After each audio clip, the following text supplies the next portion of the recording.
Our business is all about innovation, and diverse teams, diverse skills, they bring the best in terms of innovation. It's about trying to be inclusive and listening to not just the loudest voice in the room, trying to encourage and bring different perspectives onto the table.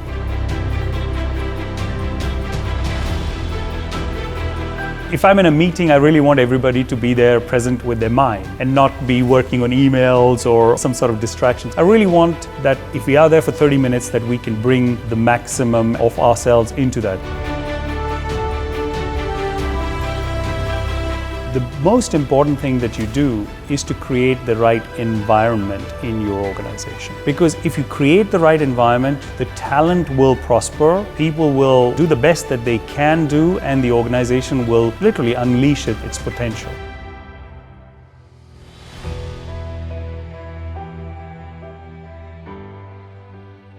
This is CIONET TV. My name is Hendrik Deckers. I'm here today with Sanjay Brahmawar, who is the CEO of Software AG. A very warm welcome, Sanjay. Thank you very much, Hendrik. It's a pleasure to be here. So, Sanjay, can you tell us a little bit more about yourself? What is your background and how did you arrive in this position as CEO of Software AG? Sure, Hendrik. I was born in India and I'm a Belgian by my nationality. I've lived and worked in several countries and really enjoyed and appreciated different cultures. After my graduation, I worked with Honda for about 4 years and then did a master's in business in England and then ended up in Holland working with DSM for a couple of years. Following that, of course, I worked for several other companies and then landed with PricewaterhouseCoopers, which was in 2002 acquired by IBM. And so started my career with IBM and then was with IBM for almost 14 years after that. Yep. And just recently in 2018, August, I have started serving as the CEO of Software AG. Okay. Now, let's talk about agile and fragile. In this CIO Fest conference that we're doing here, we've heard earlier today from Pamela Maynard and Peter Weil and Tom Reichert their views on agile and fragile. How do you look at these two concepts? How do you look at building agile organizations and where do you see the risks? Yeah. Look, I think this is a really interesting topic because if you think about it, the demands and the requirements of the business are changing so rapidly. So it's almost incumbent on,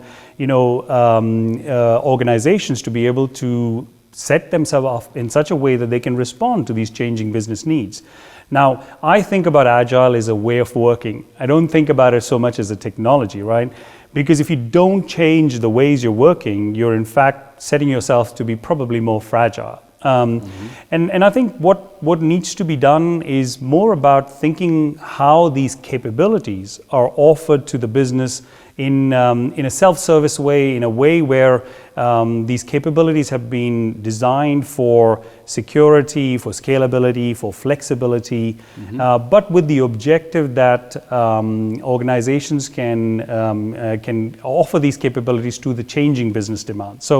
So I think it's very important that agility is with a certain level of discipline, but also with the mindset that we have to constantly work with sort of minimum viable products and then iterations to be able to meet the changing business needs. Yeah. Now, Sanjay, you talk to a lot of CEOs and a lot of CIOs. How have you seen the role of the CIO change? And what do you feel is the role of the CIO in implementing agility in organizations today? Yeah, well, I think to be honest, the CIOs are in such a fantastic position right now to be able to support strategic initiatives in the organizations or being able to help the organizations with competitive positioning. I think in the past, what we would say is, the role of the CIO got somewhat relegated to a bit of a run and maintain, managing the cost, managing the infrastructure. But today, if you think about it, technology is the biggest lever that organizations have. Software is omnipresent. Every kind of service or product that companies are offering their clients has, in some ways, intelligence that is embedded with the help of software. So the new age CIOs are those that are thinking about how technology can support growth, can support strategic ambitions of companies, but also create competitive advantage for companies. And I guess the way CIOs do that is by thinking more in terms of how they make technology accessible to the business, how they become a business partner. They sit at the same strategic table with the CEOs and the CFOs, thinking through making business independent so that there is not a need of tons of technical experts or data scientists to be able to do analytics or to be able to really use the technology and capabilities. So those are the new age CIOs who are in fact thinking not so much about building everything themselves, but thinking about what are core capabilities, but also then how can they leverage the ecosystem and partner to offer flexibility, scalability, and speed to their business. I mean, like you have many clients around the world. Maybe you could give us a couple of examples of best practices, cases where you are involved and where you say these are really good examples of where CIOs, where organizations have created agilities to better serve the clients, for instance. Yeah. I mean, let me start with a great example of Smart City Dubai, where basically the unique concept is thinking through the eyes of their customers. They're thinking about customer journeys for citizens, for visitors, for companies, for investors. And by thinking about those journeys and what kind of an experience do their end customers have, they've worked on providing data and bringing data together from different parts of the government bodies so that they can create that experience. And that is a way of integrating data, bringing data together, and then being able to offer the services to their end consumers. So it's these kind of ways to be able to create the experience, the connected customer experience, which makes a difference. Yeah. Okay. And what is the role of your technology in cases like these? Where do you come in? Well, I mean, like as I said, our entire job is to be able to help companies bring the data together, being able to break down these silos. So our technologies are hybrid integration and API management platforms, and then IoT platform. And with these technologies, we are able to first collect data from assets and mobile devices, etc., bring the data together, and bring it together with data that is created in your ERPs or your customer interface systems, and then make that data accessible through cloud data lake technologies, allow the business to be able to access the data through APIs, and that's how we are playing a role in helping customers become truly connected. And have you seen examples where too many APIs and data being scattered all over the place in all different parts of the company has created problems and has created risks for organizations? Well, I think what happens is over a period of time, organizations build up data that has been created through their transactional systems or through their customer interaction systems. This is all very valuable data. But unfortunately, the problem is that it is not data that is easily accessible and is often sitting in silos. And the power of the data is when you can merge, bring the data together, create access to the data. So I think the problem for organizations is their speed, their agility, their competitiveness in the market are actually slowed down, or let's say reduced, because of these data silos. And hence, when you adopt integration technologies, when you adopt IoT platform technologies, you can break down these silos. You can make that data accessible. So that's what I see in many organizations that have not taken a big step towards the digital transformation. Okay, let's talk a bit about IoT, because this is an important part of your business as well. Where do you see this going? I mean, one of your roles as CEO is to look into the day after tomorrow and where technology and where business is going. Where do you see the future of IoT and new applications that are not necessarily common already today? Yeah. I mean, if you think that we are living in the world of where the customer are demanding a different type of experience. Mm-hmm. They want a truly connected experience. If you think about the automotive world, Tesla has changed the way consumers experience their automobiles, right? And so it's this connected experience that is becoming the pull, and IoT is a technology that helps deliver on this connected experience. Whether it is an automobile or it is a washing machine or it is an asset that is being delivered to a manufacturing location where it is going to be used, at all points customers expect that the company that's delivering this product or this service understands the operation of that asset and understands how the condition of that asset is. To be able to do that, you need to leverage IoT technology so that you can collect the data and you feed that data into your operations so you can manage them very well. But you also feed that data into your product design, so you can continuously improve the product to be able to offer a better service to the customers. And the last point I would say is many companies are shifting and moving from products to services. So where they offer subscription services. And if you want to continue to offer good subscription services where the customer consumes more and there's cross-sell and upsell, you have to leverage IoT technologies to be able to deliver those kind of services. Okay, great. Now, let's talk a bit more about your company, about Software AG. It's the second largest European software house. It's been around for more than 50 years now. And I can imagine that one of the goals of bringing you in as the new CEO was to do a kind of a turnaround and make sure that the company is reinvented time and time again. How do you do that? How do you turn around a 50-year-old software company and make sure that they provide the latest and the best for their clients? Yes, you pointed out a very important thing. We are a 50-year-old, I would say, bold company. And why I would say bold is because, I think our company has evolved over the 50 years and has had the courage to constantly reinvent itself. So I think we have this heritage, and I call it either we have battle scars that we have earned over the last 50 years. Now, the great thing is that we can take this heritage, we can leverage these fantastic relationships that we built with our customers, and we can build on top of that. So my coming into the company, is a great opportunity to think through how we can shape the company for the next 50 years. And I can tell you, Hendrik, the first 60 days I just spent on the road listening and talking to our people and our customers.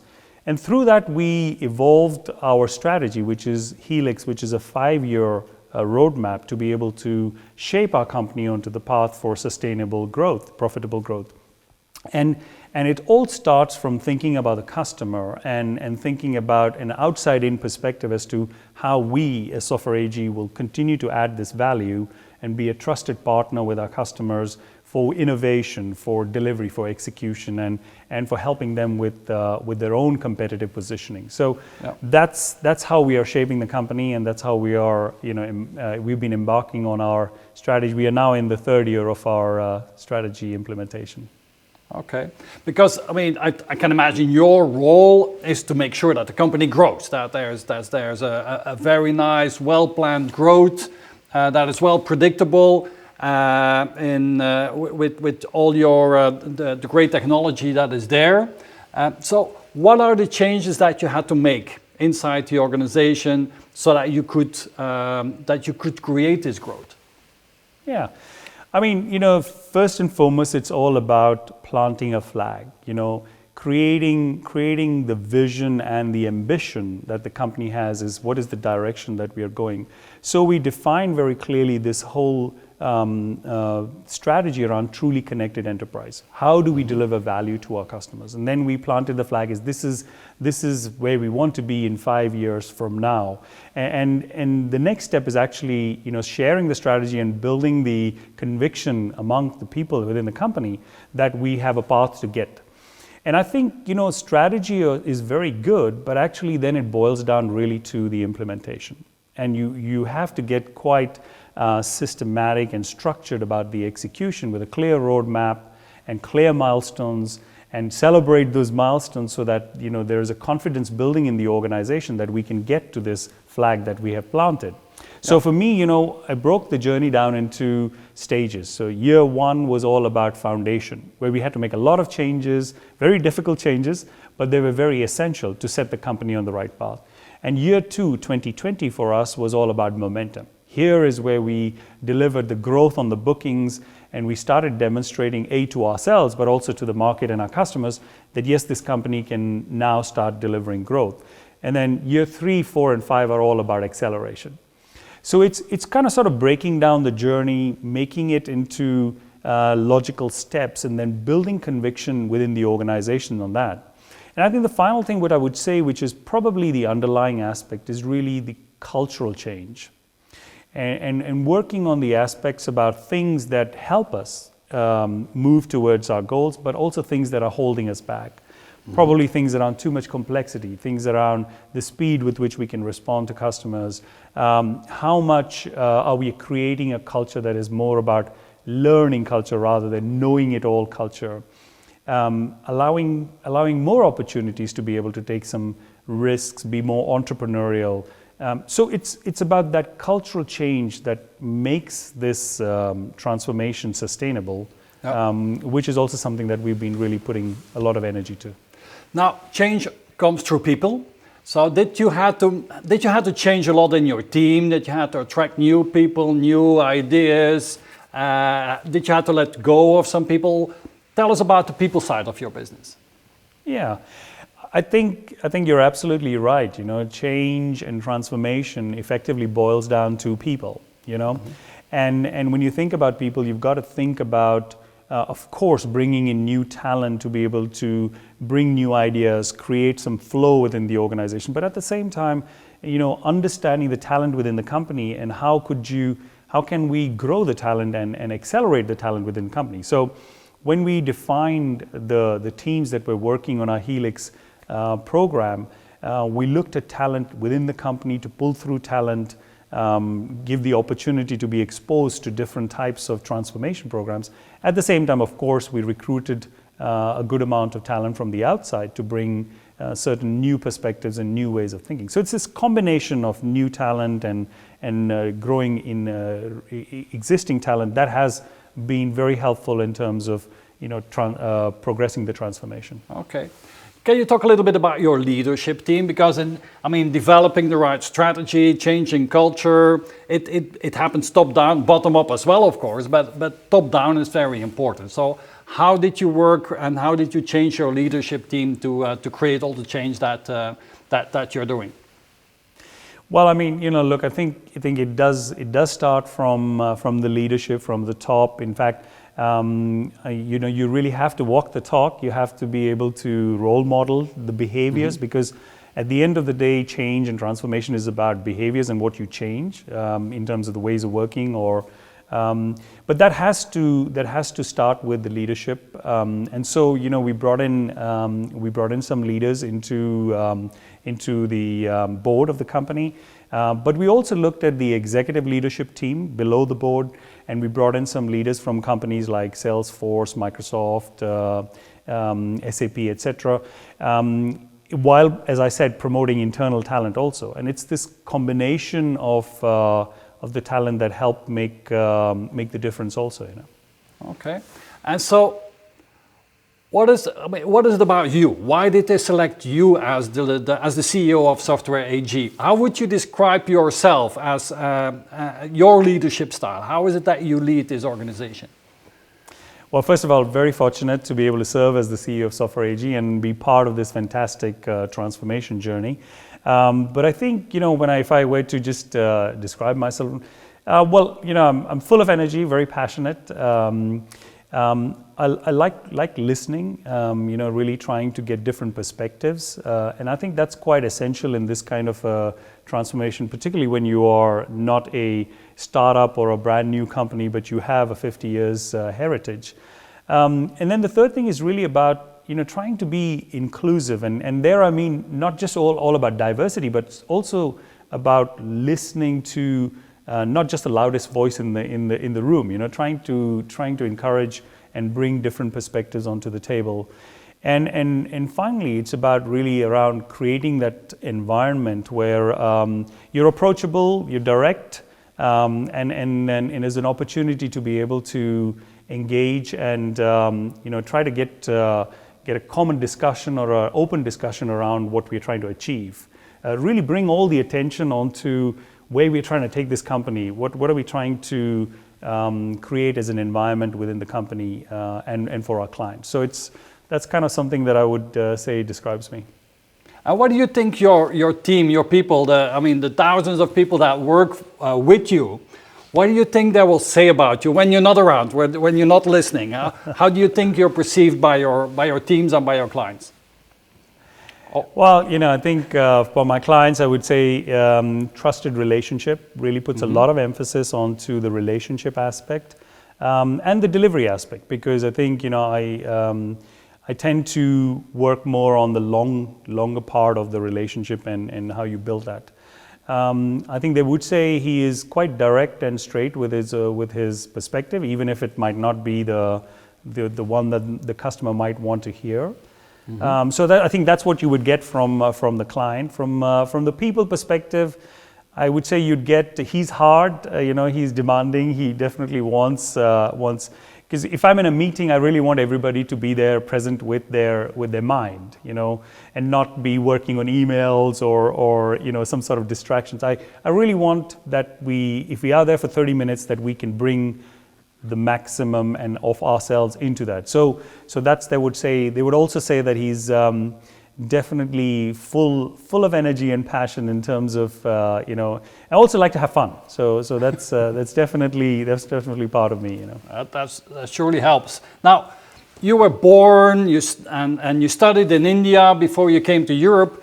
What is it about Indian top leaders nowadays? Why are so many top technology companies led, like Microsoft and so on, led by people from Indian descent? What is the special sauce that you bring to the table that makes that you're successful in this role?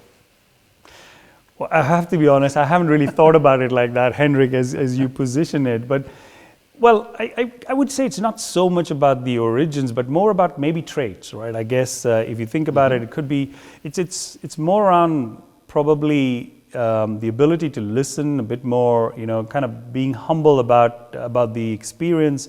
I think more and more we find leadership and in CEOs that this humility, this ability to show vulnerability is quite important, because at the end of the day, no CEO has all the answers. I definitely don't think I have all the answers, and they're having a lot of smart people and being able to pull the collective intelligence and the ability of all the smart people. I think if you think about Software AG, we're 5,000 people. We have to tap into the power of all the 5,000 people. We cannot depend on a few people. We have to really tap into. So I think it's some of those traits, and maybe those probably are the commonalities. But I think you'd see those traits across CEOs in many companies. So you would say that modern leadership is not a traditional command and control, but is collaboration, making sure that you have an authentic leadership style, a transparent leadership style. Let's talk a little bit about diversity. I mean, not only from where people are from, but their gender and their opinions or whatever. How important is diversity in your organization today? Well, look, I think diversity is not about, something that is, I think it's essential, absolutely essential for a business, because our business is all about innovation. We need to bring innovation to our clients to help them perform better, to help them excel, to help them be more competitive. And diverse teams, diverse skills, they bring the best in terms of innovation. So I think for businesses, diversity is not something that you have to force ourselves to think about. It is absolutely an imperative. That's the way we can be best businesses. So that's kind of one thing. But then, talking about diversity and actually creating a diverse environment and an inclusive environment are two different things, right? Absolutely. And I think as leaders, I would say we all have to work on it. We all have to, constantly be aware that in a room when you sit, you have to encourage people to speak and contribute, because sometimes, people are a bit hesitant, may not say something, and so you need to pull this and to create an environment where everybody can contribute, number one. And number two, I think you have to be conscious about, as you're building teams, what kind of skills and what kind of types, backgrounds, cultural, how diverse are these teams, and how much kind of different ways of thinking are you bringing? Because that's the way we can, by thinking about the composition of teams, we as leaders can also be, really making this more practice rather than just theoretical. Yeah. Let's talk a minute about the impact of the corona crisis, of the pandemic that we have lived over the last year and longer. What was the impact on your business? Well, I mean, first and foremost, this pandemic is a human tragedy. So, I just want to think that for us as human beings and, as families, as fathers, mothers, it's just been quite difficult. Now, on the other side, I would say, I think it's also brought out some things that have become a bit clear, but also we've learned a lot through this pandemic. We've learned that we as human beings are quite resilient, can deal with very difficult situations and learn to adapt and kind of still carry on with taking care of our businesses and our people. The second thing that also has come up is sort of a wake-up call for many organizations that had not taken the step for digital transformation. And you can see, and I talk to at least two to three CEOs or CXOs every week. And what I have heard very clearly is those organizations that had invested in digital transformation, they have dealt with the pandemic very differently and much better, but also going to come out of this pandemic in terms of their recovery much faster. So this is sort of a bit of a wake-up call. And I think the third thing is probably breaking down of some norms, in terms of understanding around hybrid working and what I guess is acceptable, workable, and what is not. So we have learned that we can continue to engage, collaborate, communicate, keep productivity up through remote working, through using collaboration tools. But we've also learned that there is a mental fatigue side of it. People are just tired of sitting and watching screens and working. So there's a lot of learning through this, and I think the new normal, let's say the way forward, will be a balance and a mix of what we have learned versus going back to some things that we really appreciated in the past, which is human interaction, being able to sit in a room, have a coffee together, or being able to go and visit teams in different locations. So that's a way I think, through this pandemic, we've learned a lot, and some of the good things we will adopt as we go forward, and some of the things that were a challenge for us, we will hopefully open out with the lockdowns easing. So did the crisis make Software AG more agile or more fragile? I think the crisis has brought us together and made us and demonstrated the resilience in this organization. First and foremost, our entire attention has been on our people, the safety of our people, the well-being of our people, and that has proven to be absolutely the right thing. Taking care of the people has resulted in continuity of operations. We were able to move people from one day to the other to working from their homes. We were able to ensure their safety, and that allowed us to continue supporting our customers, make sure that our operations were running, and that we could continue to deliver innovation to our clients. So I think, that it has made us very tight, very come together as a team and really understand the resilience that we have as an organization dealing with this pandemic. Yeah. Now, Sanjay, you come across as a very authentic and open leader, and I really appreciate that. So if you don't mind, I would like to go a little bit deeper and understand a little bit more about you as a person, because I think in the end, successful leadership is linked to certain ways that you think, to convictions, to values that you have. I mean, I take it that you have a family around you. So what are the values that you are giving to your family that you want to see live on and that also drive you in your life and in your work? Yeah, I definitely have a family, and I have two amazing wife and two young boys, 14 and 11, and so it's very exciting at home. It's as I said, it's a transformation and a great learning journey here at Software AG, but at home also, it's my boys are growing at the speed of lightning, so it's indeed a learning journey for me at home also. But I think it's just the simple values and the simple things that really matter, and I think it's things about humility, it's things about respect, it's things about learning, it's about exploring. So I'm constantly with my boys trying to explore different things. Sometimes I try to explore things that they love, like perhaps a video game or something that I probably have no clue about. But I try to kind of engage to understand, and then sometimes they try to explore things like biking that I love doing, and so it's about this. Instilling this kind of values within your family, your children, which are about understanding that as we move, we have to constantly keep ourselves open to perspectives. So that's kind of sort of what it looks like at our home. Okay, let me challenge you a little bit. I mean, you're very successful professional. So you have a 29-year career in international, but we all make our mistakes. We all have our traumas. We all have our things that didn't go as we wanted them. Are you open to share what was your most brilliant failure that you have gone through, and what was it that you learned from that?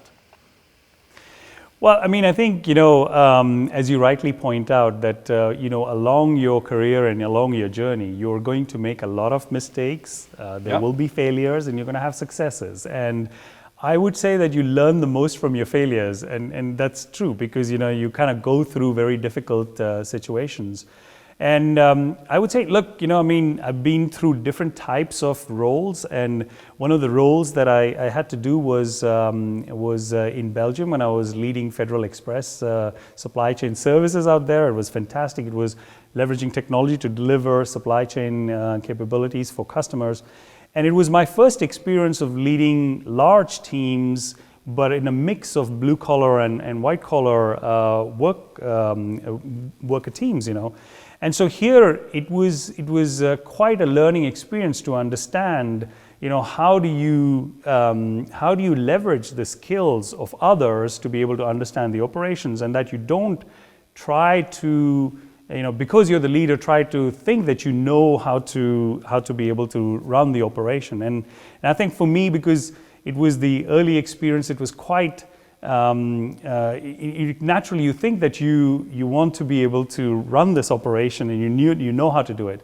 And so what I learned there was, of course, it's very important to be able to bring together the right skills, and early within the processes of making decisions, whether they are strategic or tactical, try to bring inputs and perspectives together, appreciate that, and then make decisions, not be in a hurry to make decisions. And I felt, some of the failure that I had and things that I learned from is making decisions too quickly, and then having to deal with those decisions. So that's what I learned. But that's probably not the only failure. There might be many more, but each one has definitely left its mark. Yeah.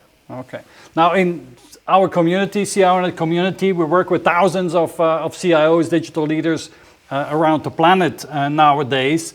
And so what is it, because you speak to so many of them and you speak to so many CEOs as well, what are the best practices, the learnings that you have collected in the market that you would say this is really should be on top of the priorities or top of mind of CIOs nowadays?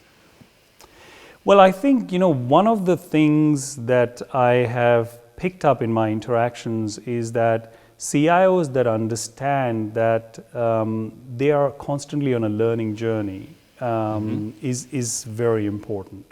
Why is that important? Because business and the needs are changing so rapidly.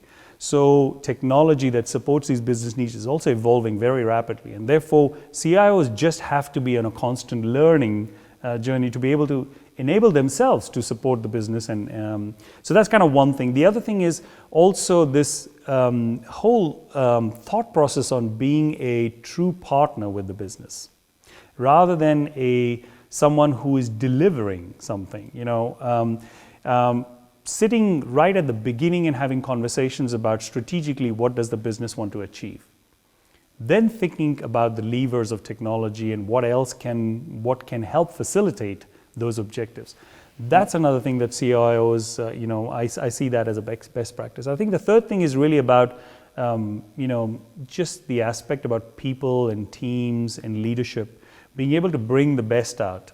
Not falling into the trap that you've got to do everything yourself, but more thinking through what kind of skills do I need within my organization, what skills can I best leverage from partners, and how do I make that ecosystem work to be able to deliver. Yep. So I think those are the kind of things. Finally, I would say just CIOs that are really in touch with what motivates and inspires their teams. How to bring the best out of their just the leadership skills. So those are kind of the 4 things that I would say are sort of the best practices I've been seeing. So Sanjay, you're obviously a very successful CEO and leader of your company.